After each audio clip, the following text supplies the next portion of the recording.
health of the company. I wonder what drug was that?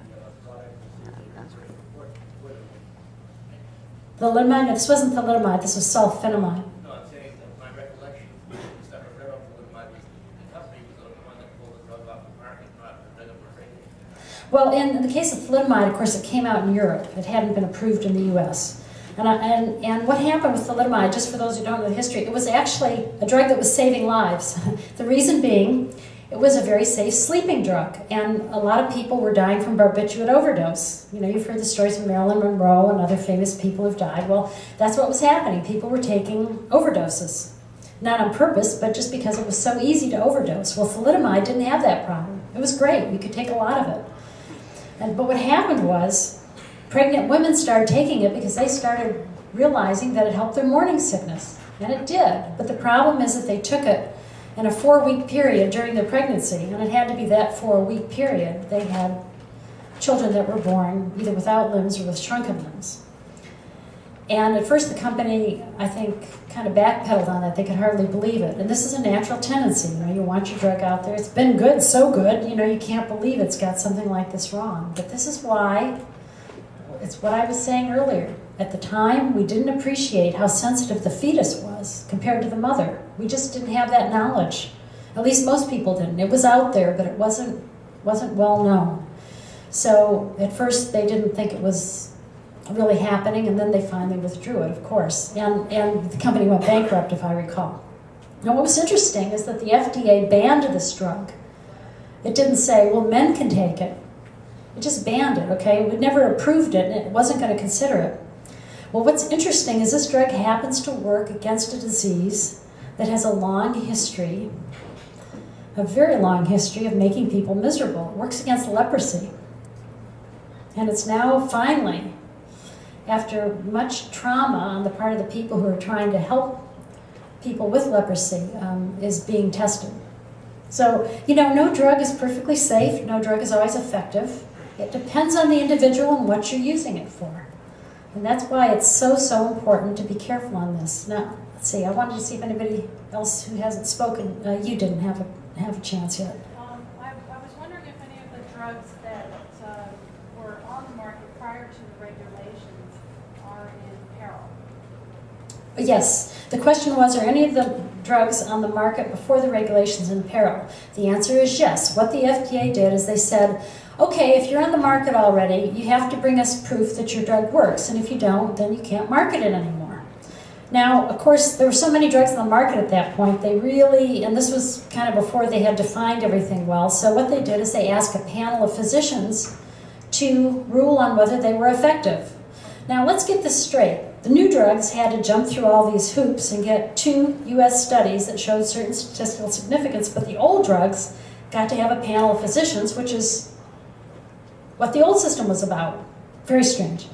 Anyhow, so this panel of physicians ruled that only about 10% of the drugs were worthless, and even that was questionable because some of the manufacturers said, hey, you know, our drug has been supplanted by new drugs now. It's, you know, not as good as the newer drugs on the market. We're not going to spend all our money bringing you evidence of efficacy. We're just going to take it off the market. It's just not worth fighting for. So that 10% is high. But what the FDA did then as years went by is it started saying, well, you know, these drugs that are still on the market from before 62, we need a little more evidence. And they started requiring more and more. So some of these drugs are even now being taken off the market. Sometimes because the manufacturer simply doesn't want to go through all the hassle of taking what's now a generic drug and bringing it through in a way that would satisfy the FDA. Way in the back. Has there been any difference as far as the regulation that's in a lot of the drugs, as far as treatment versus cures? I've noticed it used to be where, say, something like polio was found out that it was a drug to actually cure it. Do you think the regulation since 1962 has really prevented drugs to develop that would potentially be cured, say, for something like AIDS? The question was, have the 62 regulations prevented development of cures for things like AIDS? Well, the answer is clearly yes. I mean, what's happened is, you know, if a drug Okay, for a drug to make up the increasing development costs, it has to be taken and marketed by a lot of people. I mean, a lot of people have to take it. A lot of money has to come through the system, right? So there are many, many diseases where not everybody in the population is going to take it. A small segment of people want to take it. So what's happening in those cases is the manufacturers oftentimes are not developing the drug. It just doesn't make any economic sense unless they're charging a lot of money. A lot of money. And then they're getting a lot of bad press for it. You know, you hear some of these drugs that are like $5,000 a month. Usually they're biologics, what we call biologics. In other words, they're not chemicals per se. They're proteins or some other more difficult to process entity. And so they are very expensive. But if they save your life, you might be willing to, or somehow find a way to pay that, you know. But that's why they have what they call the Orphan Drug Development Program. Supposedly, the FDA was going to help manufacturers to develop drugs for these small populations, but it hasn't worked out that well because, of course, they really don't change the regulations that much, and there's still a lot of red tape. So yes, there's a lot of things I'm sure that could be developed. In fact, at Upjohn, what I remember, we sat down to choose the drugs to develop. We'd look at the market. If it was a small market, we said, we can't do it. The development costs will be too much. So there are many drugs out there that could cure or help people prevent their suffering that never come to market. Let's see. You haven't had a chance yet. Oh, the green, did you have a question? Oh, go ahead. We just took our dogs and cats to the vet, and I've noticed how expensive those medications are. What's the process? Is it the same process for the animals? Okay. The question is, our veterinary bills are getting high. Is the process for drugs for them the same as with people? Well, it's not the same, but it's getting more and more regulated. And of course, there are people who are taking, but still it's cheaper than drugs for people. So there are individuals who take and go to their vet and get the drugs for their animals and actually take them themselves. That's one way they're controlling their healthcare costs. And I'm not saying you should go out and do that. I'm just pointing out, please don't say I'm recommending this. I'm not. I'm just pointing out that that's one of the things that people are doing. There are also people who suggest cutting your pill in half and taking less of it so that your medication will extend out. Well, if you need that full dose, that's not a good idea. But if you can get along with half a dose, that cuts your costs. So this is the kind of thing that people are doing in order to make up for these prices that are just getting out of sight, and they're just going to get worse.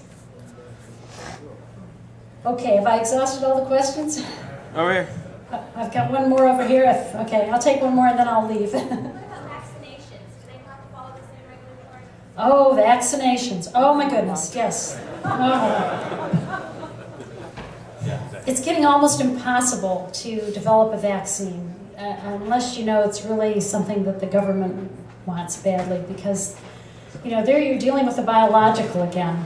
And there's less quality control in terms of getting everything exactly the same in each dose, et cetera, et cetera. So the vaccine manufacturers they're very frustrated. Many of them have gone out of business. So that's a whole nother story. In fact, that would make a good libertarian paper if you're so inclined. I know there are a few people who have dealt with that before, but the situation there is just getting worse.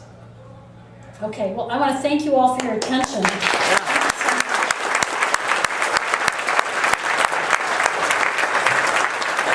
Whole speech.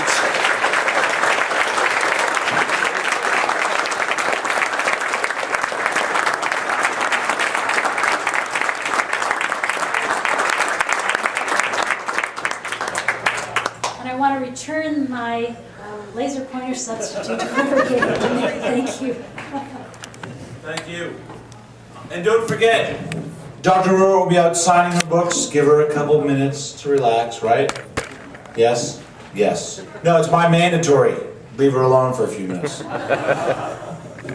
Two quick things. The Watchmen at 10 o'clock is sold out at IMAX, so don't drive up there. We are...